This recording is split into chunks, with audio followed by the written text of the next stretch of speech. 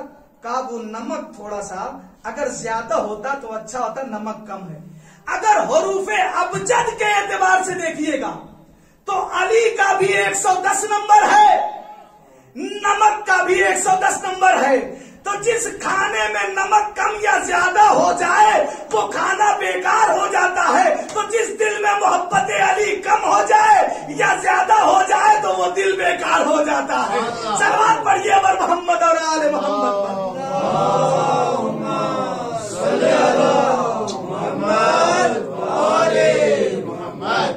تو پروردگار عالم جب روح اتنی قیمتی ہے تو پروردگار عالم انسان کو فقط اور فقط روح کے اوپر مشتمل کر دیتا, جسم کی ضرورت ہی نہیں تھی. توجہ کیجیے گا, جسم کی ضرورت ہی نہیں تھی. آواز آئی کہ اگر صرف روح پہ مشتمل کرتا تو ہوا میں اڑ جاتا. پروردگار تو پھر روح کو چھوڑ دے, صرف جسم رکھ لے, مٹی کو رکھ دے. کہا اگر مٹی پہ رکھ دوں تو زمین میں دھس جائے گا. ان دونوں کے درمیان ایسا توازن قائم کروں گا کہ دونوں زمین پر رہیں لیکن زمین سے بلند رہیں گے. توجہ کیجئے, زمین پر رہیں لیکن زمین سے بلند رہیں گے. اور اس کا نام رکھا احسن تقویم. تو سورہ والعصر نے کہا اگر زمانے سے بچنا ہے تو ایمان لے آؤ, خسارے سے بچنا ہے تو ایمان لے آؤ, عمل صالح انجام دو. سورہ والتین نے کہا اگر بستیوں کو بسانا ہے تو ایمان لے آؤ, عمل صالح انجام دو. اب سوال یہاں پہ یہ پیدا ہوتا ہے کہ کیا فقط اور فقط آپ کے پاس جسم ہے یا جسم کے ساتھ روح بھی ہے؟ جسم کے ساتھ روح ہے کہ نہیں ہے؟ ماں جسم کے ساتھ روح بھی ہے. تو اب ہو تو کیسے؟ جسم کی غذا بھی ہوتی ہے, روح کی بھی غذا ہوتی ہے.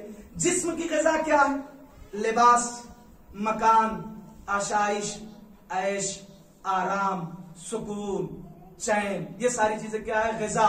یہ ساری چیزیں کیا ہے؟ جسم کی غذا ہے. روح کی غذا کیا ہے؟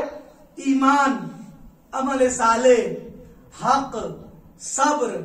پوری تاریخ انسانیت میں اگر کوئی ذات ایسی ہے تو وہ فقط اور فقط مولا کائنات کی ہے جو ایمان اور عمل صالح کا مجموعہ تھی.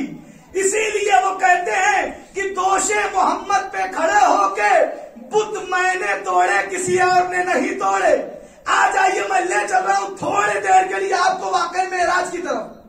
پہلا آسمان رپورٹر موجود, دوسرا آسمان بتانے والا موجود, تیسرا آسمان خبر دینے والا موجود, چوتھا آسمان سید الملائکہ موجود. لیکن جب پانچواں آسمان آیا تو اب وہاں پہ جبرائیل کا بھی ساتھ چھوٹ گیا. اب پیغمبر اگر معراج پہ جائیں گے تو جو بھی چیزیں ہوں گی وہ پیغمبر کی زبانی آئیں گی. جو ان کے ساتھ واقعات رونما ہوں گے وہ پیغمبر خود اپنی زبان سے بیان کریں گے. اب پیغمبر کہتے ہیں کہ 1000 مرتبہ میں نے سفر کیا زمین سے لے کے آسمان تک کا, اور ہر مرتبہ ایک مرتبہ میں زمین سے لے کے آسمان تک جاتا رہا.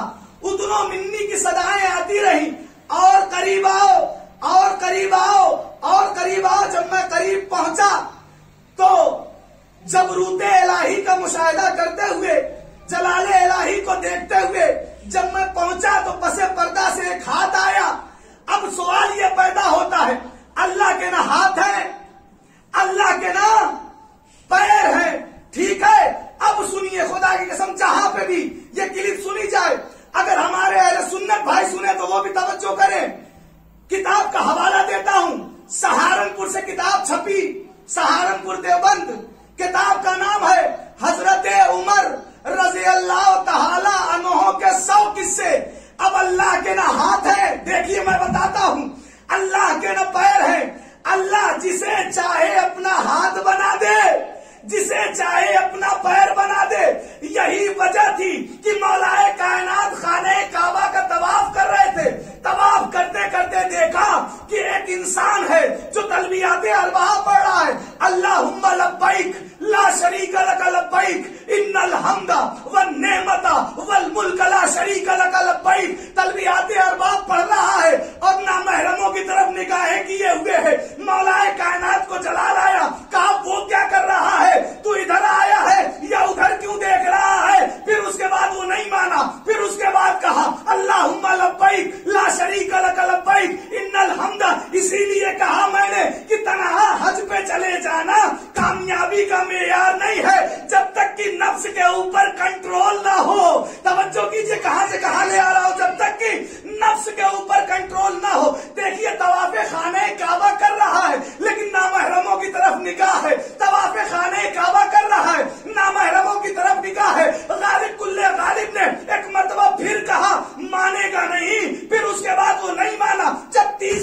اللہ نے مارا ہے۔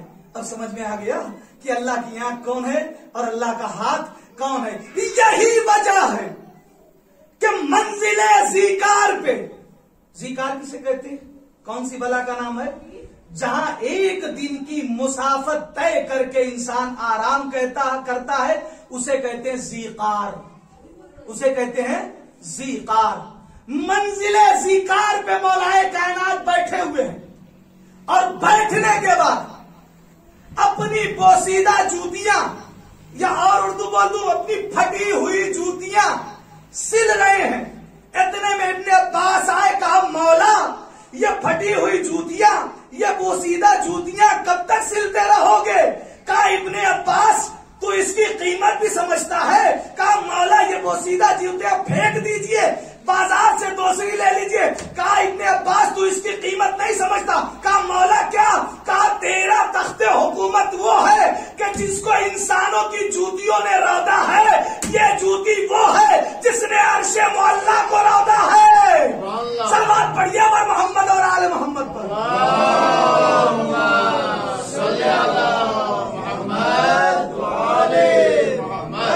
اچھا سرکار، آ گیا بچہ دنیا میں، انسان دنیا میں آ گیا۔ اب کیا ہوتا ہے جب انسان آتا ہے؟ تو جیسے ہی انسان آتا ہے، کل کی مجلس میں گزارش کیا تھا کہ انسان جب آتا ہے تو دائیں کان میں اذان کہی جاتی ہے اور بائیں کان میں اقامت دی جاتی ہے۔ کاہے کے لیے دی جاتی ہے؟ تاکہ سمجھ میں آئے کہ جو بچہ آیا ہے یہ مسلمان کے گھر میں پیدا ہوا ہے، یہ مسلمان کے گھر میں پیدا ہوا ہے۔ اب جب یہی بچہ بڑا ہوتے ہوتے ایک منزل پہ آتا ہے جسے کہا جاتا ہے کہ بلوغ کی جب منزل پہ آتا ہے، چاہے بچہ ہو چاہے بچی ہو، 9 سال کی بچی بالغ ہوتی ہے، 15 سال کا بچہ قمری لحاظ سے بالغ ہو جاتا ہے، اور اس کے اوپر اللہ کی جو تکلیف شرعی ہوتی ہے اس کو انجام دینا ہوتا ہے، جس میں سے سب سے پہلا مسئلہ جو ہوتا ہے وہ تقلید کا ہوتا ہے۔ خیر اس سے بحث نہیں ہے۔ جب بچہ آ گیا تو اصول دین اور ایک ہے فروع دین۔ فروع دین میں نماز ہے۔ اب سوال پیدا ہوتا ہے کہ نماز کے لیے اس کے اوپر نماز واجب ہوئی۔ ایک تو واقعہ، لیکن لطف آئے گا آپ کو انشاءاللہ، اور آج تک غیروں کا اگر نمبر آپ نے نوٹ کیا ہو نا تو اس کو مٹا دیجئے اور اللہ کا نمبر نوٹ کر لیجئے۔ مجلس میں آئے آپ بس اتنا رہے خیال، مسجد کہیں کرے نہ شکایت حسین سے۔ مجلس میں آئے آپ بس اتنا رہے خیال، مسجد کہیں کرے نہ شکایت حسین سے۔ کیوں عزیزان محترم؟ اس لیے دیکھیے بات سے بات نکل جاتی ہے۔ آیت اللہ حائری سے جب پوچھا گیا، چونکہ جو بھی انسان عمل انجام دیتا ہے یا تو وہ عمل واجب ہوتا ہے، یا تو وہ عمل مستحب ہوتا ہے، یا تو وہ عمل مکروہ ہوتا ہے، یا تو وہ عمل حرام ہوتا ہے، اس سے خالی نہیں ہوتا۔ اٹھنا بیٹھنا سونا جاگنا چلنا پھرنا یہ سارے کیا ہے؟ ان 5 کے اوپر موقوف ہے۔ یا تو وہ عمل واجب کر رہا ہوگا انسان، یا تو مستحب کر رہا ہوگا، یا تو مکروہ کر رہا ہوگا، یا مباح کر رہا ہوگا۔ اب دل کو تھام لیجئے، ایک جملہ کہنے جا رہا ہوں، شاید اس سے منبر کا حق ادا ہو جائے، لیکن حق نہیں ادا ہو سکتا۔ لیکن وہ جملہ جسے کہا جائے تھوڑا سا تلخ ہے، لیکن شاید کسی کی زندگی کو پلٹ دے اور جناب حور کی طرح اس کی قسمت کو بھی بدل دے۔ آیت اللہ حائری سے جب پوچھا گیا تو انہوں نے کہا کس کے بارے میں؟ ماہ محرم کے بارے میں، کہ یہ محرم، یہ جسے کہا جائے مجلس، یہ ماتم کیا ہے؟ تو انہوں نے کہا یہ ایک ایسا مستحب عمل ہے جو واجبات کو زندہ کر دیتا ہے۔ خدا کی قسم پوری کربلا کو سمیٹ دیا۔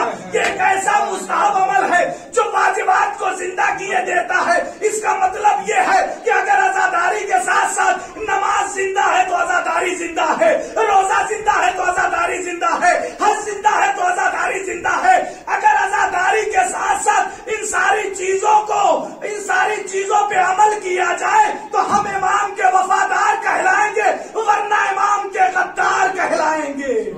صلوات پڑھیے بر محمد اور آل محمد۔ ایک ایسا مستحب عمل ہے جو واجبات کو زندہ کر دیتا ہے۔ خدا کی قسم پوری کربلا کے مقصد کو سمیٹ دیا آیت اللہ نے ایک جملے میں۔ اب جب بچہ آیا ساری چیزیں تکلیف شرعی واجب ہو گئی، اب کیا ہوتا ہے، نماز پڑھنے کے لیے انسان کھڑا ہوتا ہے، مجلس میں آئے آپ، تھکاؤں گا نہیں، بس اتنا رہے خیال، مسجد کہیں کرے نہ شکایت حسین سے۔ اب قرآن کیا کہہ رہا ہے، ان الصلاۃ تنہا عن الفحشاء والمنکر، بے شک نماز انسان کو برائیوں سے روکتی ہے۔ کیسے پتا چلے گا آپ کو کہ برائیوں سے روکتی ہے؟ چھٹے امام کے پاس ایک شخص گیا اور جانے کے بعد کہا، اے مولا یہ بتائیے کہ نماز انسان کو برائیوں سے کس طریقے سے روکتی ہے؟ کہا اگر تم جاننا چاہتے ہو، اور ایک نے یہ سوال کیا دوسری روایت کے مطابق کہ یہ بتائیے کہ ہم کیسے سمجھیں کہ ہماری نماز کس حد تک قبول ہو رہی ہے اور کس حد تک قبول نہیں ہو رہی ہے؟ مولا نے کہا بس دو چیزوں پہ نظر کر لو، دن بھر میں اپنے اعمال پہ نظر کرو، اگر تمہارے اعمال، اچھے اعمال برائی کے اوپر بھاری ہو رہے ہیں تو سمجھ لینا تمہاری نماز قبول ہو رہی ہے، لیکن اگر تمہاری اچھائی کم پڑ رہی ہے، برائی زیادہ پڑ رہی ہے، تو سمجھ لینا تمہاری نماز قبول نہیں ہو رہی ہے۔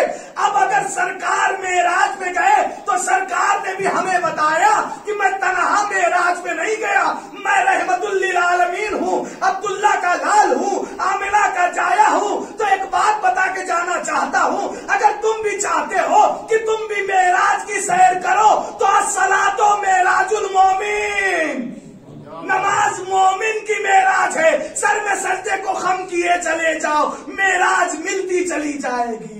صلوات پڑھیے ور محمد اور آل محمد۔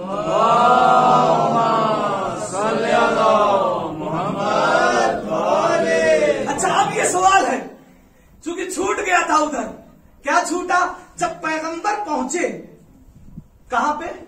معراج پہ، میم عین رے الف اور جیم، جسمانی ہے روحانی،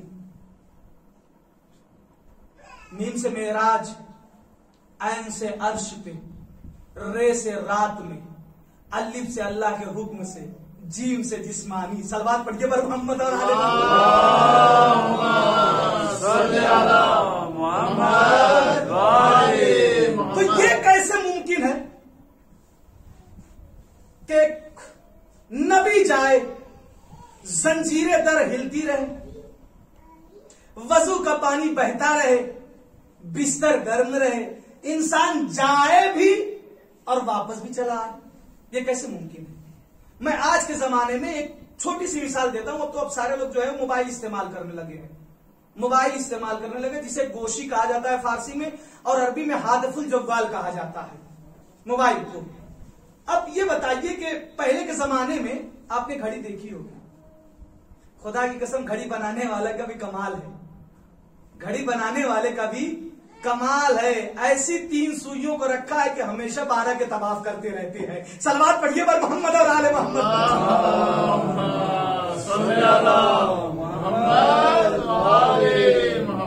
اچھا اب سرکار کے کیسے آئے؟ مثال کے طور پہ گھڑی ہوتی ہے، گھڑی میں کیا لگایا جاتا ہے؟ سیل۔ سیل کیا ہوتا ہے؟ روح گھڑی ہے، جسم اور روح کو لے کے چل رہا ہوں نا، روح گھڑی ہے۔ اگر کوئی انسان گھڑی کے سیل کو یعنی گھڑی کی روح کو 12:12 12 سیکنڈ پہ نکال دے، اب 1 گھنٹے کے بعد لگائے، 2 گھنٹے کے بعد لگائے، یا 2 منٹ کے بعد لگائے، بات نہیں پہنچی، یا 2 منٹ کے بعد بجائے، یا 100 سال کے بعد لگائے، جہاں سے گھڑی رکی تھی وہیں سے دوبارہ چلنے لگ جائے گی۔ توجہ کیجیے گا، وہیں سے دوبارہ چلنے لگ جائے گی، جہاں سے گھڑی رکی تھی وہیں سے دوبارہ گھڑی چلنے لگ جائے گی۔ تو ہمارے یہاں بھی اور ہمارے بڑے بھائیوں کے وہاں بھی روایت پائی جاتی ہے کہ کوئی نبی ہو یا امام، وہ کائنات کی روح ہوا کرتا ہے۔ جب نبی یہاں سے وہاں گئے زمانہ رک گیا، اب جب وہاں سے یہاں واپس آئے زمانہ چلنے لگا۔ سلام پڑھیے پر محمد اور آل محمد۔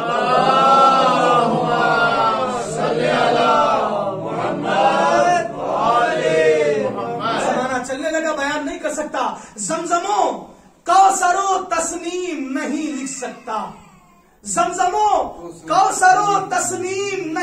سکتا، یہ قلم آپ کی تعظیم نہیں لکھ سکتا، تو میں اگر 7 سمندر بھی نچوڑوں آقا آپ کے نام کی ایک میم نہیں لکھ سکتا، تو کیوں نہ وہ حقیان ہو جائے، کیوں نہ وہ حقیان ہو جائے جس کا کلمہ اذان ہو جائے، نام لے لے اگر محمد کا ہر زلیخا جوان ہو جائے۔ کہ نام کی طاقت ہے تو سن لیجئے، ہے کوئی ایسا انسان بات سے بات نکل گئی، پھر انشاءاللہ وہ کل بتاؤں گا کہ اللہ کا نمبر کیا ہے، آپ بھی تلاش کر کے آئیے گا، میں بھی کتابوں کا مطالعہ کر کے آؤں گا اور بتاؤں گا، انشاءاللہ آپ بھی فکر کریے گا کہ اللہ کا نمبر کیا ہو سکتا ہے۔ خیر وہ بات کل بتاؤں گا، لیکن آج ایک سوال کرنا چاہتا ہوں، ہے کوئی ایسا انسان اس مجمع میں جو محمد کے علاوہ کسی غیر کے نام کا کلمہ پڑھ کے مسلمان رہ جائے؟ توجہ کیجیے گا، ہے کوئی ایسا انسان؟ پڑھ لیجیے نا میرے نام کا کلمہ، احمد تقی بھائی کے نام کا کلمہ پڑھ لیجیے، بڑے بڑے بال ہیں ماشاءاللہ، پڑھ لیجیے نا ان کے نام کا کلمہ۔ لوگ کہیں گے دیکھو تقی بھائی پیر بنے بیٹھے ہوئے ہیں، پیر صاحب کے نام کا کلمہ پڑھ لیا جائے، ڈاکٹر صاحب کے نام کا کلمہ پڑھ لیجیے، کتنے مریضوں کو صحیح کرتے ہیں، رہ جائیں گے مسلمان آپ، رہ جائیں گے مسلمان آپ، خدا کی قسم دائرے اسلام سے خارج ہو جائے گا۔ اب ہو سکتا ہے آپ کے ذہن میں بھی یہ ہو کہ ارے آپ ہی کیوں نہیں اپنے کو کہہ دیتے، آپ تو ماما لگائے ہوئے ہیں، آپ ہی کے نام کا کلمہ۔ اگر علی نواز معروفی کے نام کا بھی کوئی انسان کلمہ پڑھتا ہے تو دائرے اسلام سے خارج ہو جاتا ہے۔ اور آگے بڑھیے، مراجع کرام کے نام کا کلمہ انسان پڑھ کے مسلمان رہ جائے، ہو سکتا ہے؟ نہیں ہو سکتا نا۔ اگر کوئی بھی انسان محمد کے نام کے علاوہ کسی غیر کے نام کا کلمہ پڑھے تو دائرے اسلام سے خارج، لیکن اگر کوئی غیر مسلمان محمد کے نام کا کلمہ پڑھ لے دائرے اسلام میں آ جائے گا۔ توجہ کیجئے گا، دائرے اسلام میں آ جائے گا۔ تو پتا کیا چلا، ابھی تک ہمارے اوپر نماز واجب تھی، روزہ واجب تھا، بزرگوں کا احترام کرنا چاہیے تھا، وہ ساری چیز خمس واجب تھے، جہاد واجب تھے، ساری کی ساری چیزیں واجب تھی۔ لیکن اگر ہم نے محمد کے، عبداللہ کے لال، آمنہ کے جائے، یاسین و طہا کے مصداق کے علاوہ اگر کسی غیر کے نام کا کلمہ پڑھ لیا تو دائرے اسلام سے خارج۔ اور جیسے انسان دائرے اسلام سے خارج ہو جائے، اب نہ وہ مسجد میں آ سکتا ہے، نہ نماز پڑھ سکتا ہے، توجہ کیجیے گا، نہ روزہ رکھ سکتا ہے، نہ حج کر سکتا ہے، چونکہ ساری تکلیفیں شرعی جو اللہ نے دی تھی محمد کے نام ہی پہ دی تھی۔ توجہ کیجیے گا، اگر لا الہ الا اللہ کے علاوہ محمد الرسول اللہ کوئی انسان نہیں پڑھتا دائرہ اسلام سے باہر، اور اگر کوئی غیر مسلمان لا الہ الا اللہ محمد الرسول اللہ پڑھ لے دائرہ اسلام میں آ جائے، اب اس کے اوپر نماز بھی واجب ہے، روزہ بھی واجب ہے، حج بھی واجب ہے، تو پتہ یہ چلا کہ ہمارا اور آپ کا نام وہ نام ہے جو پاک کو نجس بنائے، محمد کا نام وہ نام ہے جو نجس کو پاک بنائے، جو نجس کو پاک بنائے۔ تو جب ہمارا اور آپ کا نام محمد کے نام جیسا نہیں ہو سکتا تو محمد ہمارے جیسے، سلوات پڑھیے پر محمد اور آل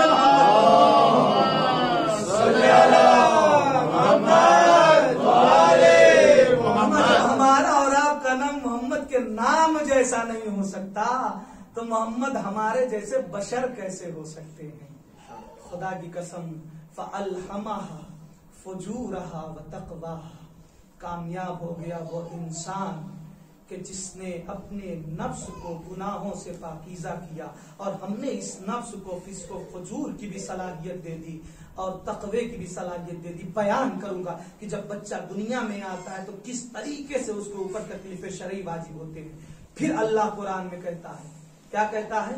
وَمَا خَلَقْتُ الْجِنَّ وَالْإِنسَ إِلَّا لِيَعْبُدُونِ، ہم نے جن اور انس کو خلق ہی نہیں کیا مگر یہ کہ وہ اللہ کی عبادت کریں۔ کیسے عبادت ہوگی وہ کل بتاؤں گا، ایک دم بالکل پورا پیغام ہے۔ لمحے کے لیے دو نہ تسبیح لے کے بیٹھ جائے، کیا کرے گا آدمی؟ کیسے عبادت ہوگی؟ ہر لمحہ ہر آن کرنا ہے نا، اللہ نے یہی چاہا ہی ہے، صاف صاف قرآن کی آیت ہے کہ نہیں، ظاہری ترجمہ تو یہی ہے نا کہ ہم نے جن اور انس کو خلق نہیں کیا مگر کس کے لیے؟ عبادت کے لیے، تو کون کون سا ایسا عمل ہو جو عبادت ہوگی، وہ انشاءاللہ کل کی منزل میں۔ آج محرم الحرام کی چوتھی شب، 3 کا دن گزر چکا ہے۔ واقعاً اگر امام حسین علیہ السلام حر کی خطا کو نہ بخشتے تو اللہ کے بارے میں کسی کو علم نہ ہوتا کہ اللہ اپنے بندوں کو کیسے معاف کرے گا۔ اور حر کتنے خطا کار ہیں۔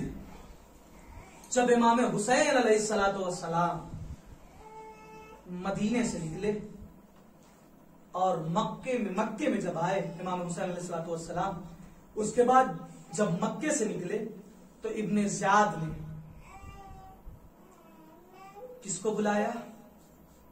یزید نہیں بلکہ حر ابن یزید ریاحی کو بلایا، اور بلانے کے بعد کہا کہ جاؤ، سیدہ کا لال مکے سے چل چکا ہے، اور راستے میں اس کے راستے کو روکو اور کربلا تک لے کے آؤ۔ روایت کے فکرے اور ارباب مقاتل نے لکھا کہ جب یہ مدینے سے کچھ دور پہنچے اور کربلا کے قریب میں کسی مقام پہ پہنچے تو اس مقام پہ کچھ درخت کسی انسان نے دیکھے، اور مولا سے کہا مولا کچھ درخت نظر آ رہے ہیں۔ مولا نے کہا وہ درخت نہیں ہے بلکہ وہ سپاہانے سالار ہیں جو ہماری طرف آگے بڑھ رہے ہیں۔ اور اس سے پہلے ایک روایت ملتی ہے کہ مولا نے مولا عباس سے کہا تھا کہ جتنا پانی ہے اس کی 4 گنا پانی اکٹھا کر لو۔ عباس نے پوچھا تھا اے آقا کیوں؟ کہا عباس جتنا کہتا ہوں اتنا کر لو، میں جانتا ہوں کہ آگے ہونے والا کیا ہے۔ خدا کی قسم امام حسین علیہ السلام انسانیت کا مرکز ہے، انسانیت کا محور ہے۔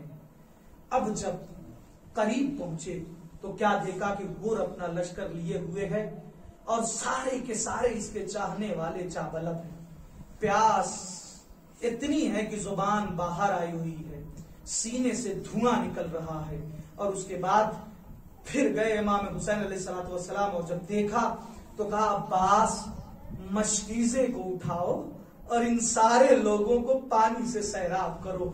بعض لوگوں نے جو امام کے چاہنے والے اصحاب و انصار تھے انہوں نے کہا اے آقا اے مولا ہمارے ساتھ انصار کی بیٹیاں ہیں، ہمارے ساتھ آپ کی بہنوں اور بیٹیاں بھی موجود ہیں، اے سید الشہداء اگر پانی کی کمی ہو گئی تو ایسی صورت میں ہم کیا کریں گے؟ چونکہ ریتیلا میدان ہے اور ریتیلی زمین سے، پہاڑوں کی زمینوں سے ہمیں پیدل کا سفر کرنا ہے، ہمارے ننھے ننھے چھوٹے چھوٹے سے بچے ہیں، ان کا کیا ہوگا؟ امام حسین علیہ السلام نے جملہ کہا کہ دیکھو ہمارے بارے میں ابھی فکر نہ کرو، ابھی جو موت کو جابلب ہے اسے پہلے زندہ کیا جائے، اسے پہلے پانی پلایا جائے۔ خدا کی قسم یہی عمل امام حسین علیہ السلام کا شاید میرا دل کہتا ہے کہ حر کو ادھر موڑنے پہ مجبور ہوا ہو، چونکہ امام حسین علیہ السلام انسانیت کا درس دے کے گئے ہیں، انسانیت کو بتا کے گئے ہیں۔ اب جیسے ہی اتنا فکرہ کہا، جب سارے لوگوں کو پانی پلا چکے، روایت کے فکرے ہیں کہ ایک شخص کے پاس جب مشکیزہ لے کے پہنچے تو وہ اتنا پیاسا تھا اور اس کے اندر اتنی قوت نہیں تھی کہ جیسے ہی مشکیزے کو دیا، مشکیزے کا دہانہ کھلا، اس کے ہاتھ سے چھوٹا اور زمین پہ وہ بہ گیا۔ پھر اس کے بعد خود امام حسین علیہ السلام نے اس انسان کو اپنے ہاتھوں سے پانی پلایا۔ جب پانی پلا لیا تو ایک مرتبہ حر سے کہا کہ نماز کا وقت ہو گیا ہے، اے حر تو کدھر پڑھنا چاہتا ہے؟ تو بھی اپنے قافلے کا سپہ سالار ہے، میں بھی اپنے قافلے کا سپہ سالار ہوں، اگر تو نماز پڑھنا چاہتا ہے تو اپنی ابتدا ادھر کرانا چاہتا ہے تو کرا لے۔ اس نے کہا کہ اگر آپ ہیں تو میں آپ کے ہوتے ہوئے خود نماز جماعت نہیں پڑھاؤں گا بلکہ میں آپ کے ساتھ نماز جماعت پڑھوں گا۔ لیجئے عزادارو، جناب حر نے نماز جماعت پڑھی اور جب پڑھنے کے بعد فارغ ہو گئے تو ایک مرتبہ آقا حسین نے کہا تیرا کیا ارادہ ہے؟ کہا میرا ارادہ یہ ہے کہ میں آپ کو کربلا گھیر کے لے جانا چاہتا ہوں۔ ارے امام نے کہا یہ ممکن نہیں ہے۔ اس نے لجام فرض پہ ہاتھ رکھا، لجام فرض پہ ہاتھ رکھنا تھا کہ امام نے کہا اے حر تیری ماں تیرے ماتم میں بیٹھے۔ ایک مرتبہ حر نے کہا اے آقا حسین اگر آپ کی ماں فاطمہ زہرا نہ ہوتی تو میں بھی کوئی جملہ کہہ